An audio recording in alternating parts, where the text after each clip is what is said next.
তার নিয়ামতের শুকরিয়া জ্ঞাপন করে আল্লাহ পাকের কাছে একবার তাসবিহ আদায় করে আল্লাহ পাক ওই বান্দার জন্য জান্নাতের ভিতরে একটা ফলের গাছ লাগায়া দেয়। একটু দূরে করে মন থেকে যদি আমরা সুবহানাল্লাহ বলতে পারি, আল্লাহ রাব্বুল আলামিন জান্নাতের ভিতরে আমাদের জন্য গাছ লাগাই দিবেন। আর ওই গাছটা কেমন?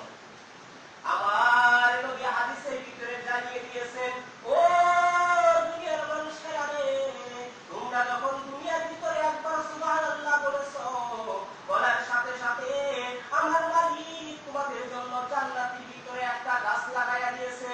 ওই গাছটার পরিধি, ওই গাছটার বরত্ব এত বড় যে আমাদের একটা তেজি ঘোড়া যদি 500 বছর পর্যন্ত দৌড়াই, তাহলে সেই গাছের এক মাথা থেকে অপর মাথায় গিয়ে শেষ করতে পারবে না। তাহলে চিন্তা করেন গাছটা কত বড় হতে পারে। শুধু একবার সুবহানাল্লাহ বলার কারণে আল্লাহ তাআলা ফাজাইল করতেছে, শুধু জ্ঞানই শেষ। আমার নবী এই হাদিসের ভিতরে জানিয়ে দিয়েছেন, ও দুনিয়ার মানুষ, তোমরা যখন একবার সুবহানাল্লাহ বলেছো, বলার সাথে সাথে জান্নাতের ভিতরে একবার গাছ লাগায় দেওয়া হয়েছে। তোমরা যখন দ্বিতীয়বার সুবহানাল্লাহ বলেছো, বলার সাথে সাথে ওই গাছের প্রত্যেকটা পাতায় পাতায় তোমাদের নাম গুলিয়ে বৃষ্টি হয়ে গেছে। তোমরা যখন তৃতীয়বার সুবহানাল্লাহ বলেছো, বলার সাথে সাথে ওই গাছের প্রত্যেকটা পাতা থেকে আল্লাহ পাকের জিকির শুরু হয়ে গেছে।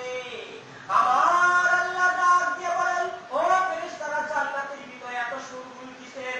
ফেরেশতারা ডাক দিয়ে বলেন, ও দুনিয়ার মালিক, আমরা তো কিছুই বুঝতে পারলাম না। তোমার বান্দা দুনিয়াতে একবার সুবহানাল্লাহ বললো, বলার কারণে তোমার কথা মতো জান্নাতে একটা গাছ লাগায় দিলাম।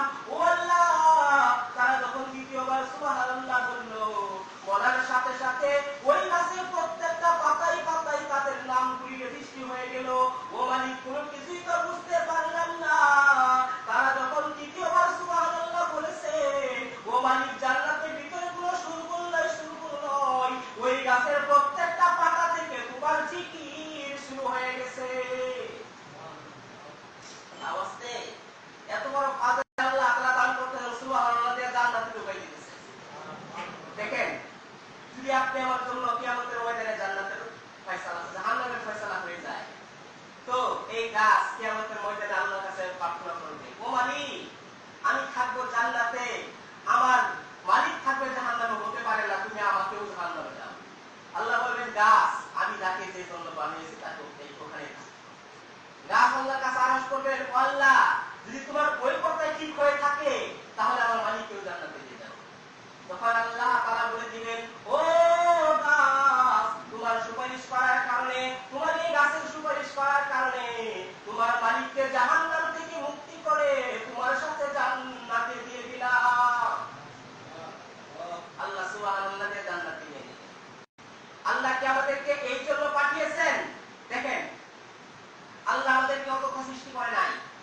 আল্লাহ সূরা আল-বাকারার ভিতরে জানিয়ে দিয়েছেন, ওয়া মা খালাকুতুল জিন্না ওয়াল ইনসা ইল্লা লিয়াবুদুন।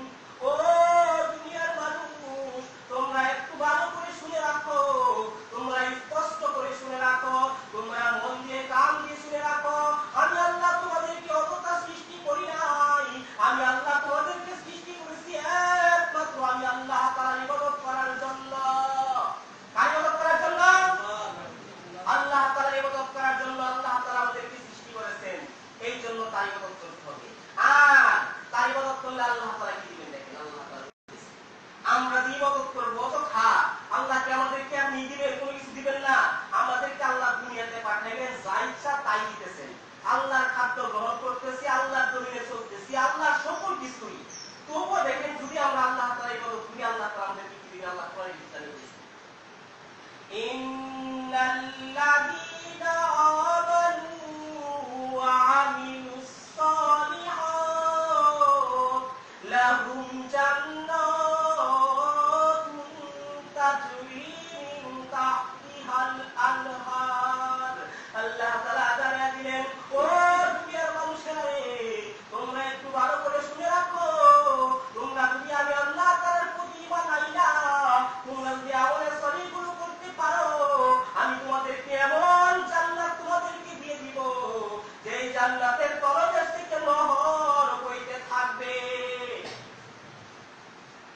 আল্লাহ তাআলা ইবাদত যদি আমরা করি আল্লাহ তাআলা আমাদেরকে মুক্ত করবেন। এই জন্য আমাদের কি করতে হবে? একমাত্র গত জুমাতে আমরা আলোচনা করেছিলাম সূরাতুল তাহা। সূরাতুল তাহার শুধু সারিনতুল বলতেই সময় শেষ হয়ে গেছে। তো আজকে আমরা সূরাতুল তাহা আজকে দেখি আমরা কোন পর্যন্ত যাইতে পারি। আজকে মাত্র 5 থেকে 6 আয়াত আমরা আলোচনা করার নিয়ত করেছি, ইনশাআল্লাহ দেখা যাক কোন পর্যন্ত আমরা পৌঁছতে পারি। সূরাতুল তাহা একটা গুরুত্বপূর্ণ সূরা। গত জুমাতে বলেছিলাম যে এই সূরার ভিতরে আল্লাহ রাব্বুল আলামিন দুইটা সূরা, সূরা ইয়াসিন আর সূরা তাহাকে, অর্থাৎ মানুষকে সৃষ্টি করা 2000 বছর আগে ফেরেশতাদেরকে যখন পাঠ করে শোনাইলেন, সমস্ত ফেরেশতারা বলল, ও দুনিয়ার মালিক, এই সূরাটা যাদের অন্তরে লিপিবদ্ধ থাকবে, যাদের অন্তরে এটাকে হেফাজত করবে, যে উম্মতগুলো এই সূরাটাকে তেলাওয়াত করবে, ওই উম্মতগুলো কতই নামাজ পড়বে। সেই সূরা সূরা তাহা। এই সূরার বরকতে আমিরুল মুমিনিন ইসলামের দ্বিতীয় খলিফা হযরত ওমর ইসলাম গ্রহণ করেছিলেন। গত জুমাতে আপনারা আলোচনা শুনেছিলেন। আজকে আমাদের আলোচনা হবে সেই সূরার মধ্য স্তর থেকে। মা আনসালনা আলাইকাল কুরআনা লিতাশকা। আমার আল্লাহ মুহাম্মদ সাল্লাল্লাহু আলাইহি ওয়াসাল্লামকে উদ্দেশ্য করে বলেন, ও নবী, আমি তো কুরআন আপনাকে দুঃখ কষ্ট ক্লেশ দেওয়ার জন্য অবতীর্ণ করি নাই। এই কুরআন যখন অবতীর্ণ করা হলো, আমার নবী সমস্ত রাত দাঁড়ায় দাঁড়ায় নামাজ পড়তো। হাদিসের ভিতরে আসছে যে আমার নবী এত কষ্ট করতো যে আমার নবী নামাজের ভিতরে দাঁড়ায় থাকতে থাকতে নবীর পা গুলো পুড়ে যাইতো। এমন অবস্থার ভিতরে আল্লাহ তাআলা এক জাতির করে আল্লাহ তাআলা জানিয়ে দিলেন, আমার নবী সাল্লাল্লাহু আলাইহি ওয়াসাল্লাম এই কোরআনকে যখন পাইলেন, তখন পাওয়ার পর সারা রাত জেগে জেগে ইবাদত করতেন। হাদিসের ভিতরে জানিয়ে দিয়েছেন যে আমার নবী এত কষ্ট করতেন যে তার পা গুলো যখন নামাজে দাঁড়ায় থাকতে থাকতে তার পা গুলো ফুলে যেত, তার পা গুলো কেটে যেত। তেমন অবস্থার ভিতরে সারা রাত ইবাদত করতেন আর সারাদিন দিনের জন্য পরিশ্রম করতেন। আর এই কষ্টগুলো দেখে আল্লাহ তাআলা সূরা তাহা দিয়ে আয়াত নাযিল করলেন, হে নবী, এই কোরআন তো আমি আপনাকে মা আনসালনা আলাইকাল কুরআনা লিতাশকা। হে নবী, এই কোরআনকে তো আমি আল্লাহ তাআলা আপনাকে কষ্ট দুঃখ দেওয়ার জন্য অবতীর্ণ করি নাই।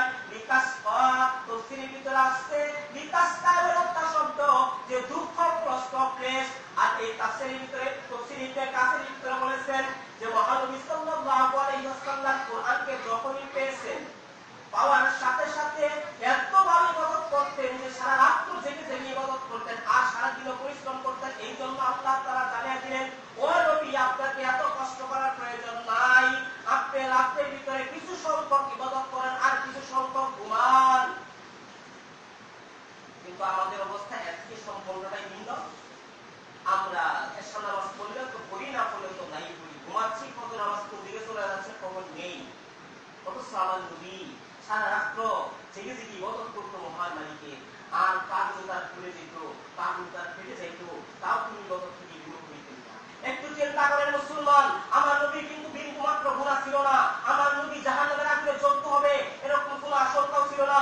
অথচ আমাদের জাহান্নামের আগুনে জ্বলতে হবে এরকম আশঙ্কা আমাদের আছে। অথচ আমাদের কোনো ভূক্ষেপ নেই, সারা রাত্র শুধু ঘুমাচ্ছি, ফজরের নামাজের কোনো গুরুত্ব নেই। তাহলে চিন্তা করেন আমাদের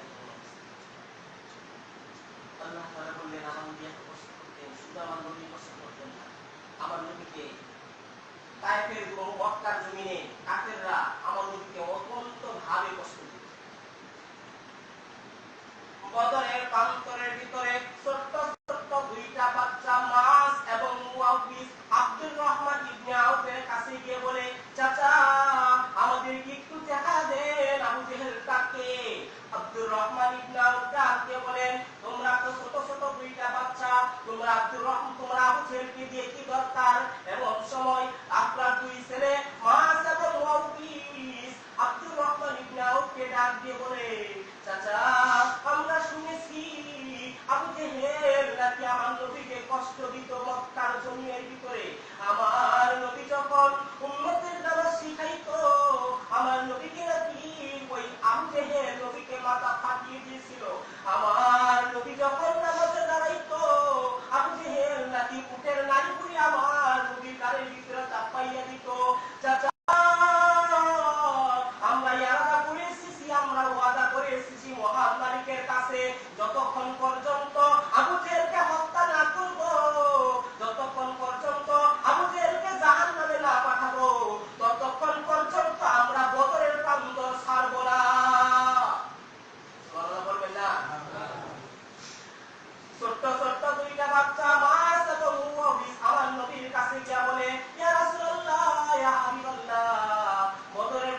সেই তো আবু জেহেল এমন সময় মাছ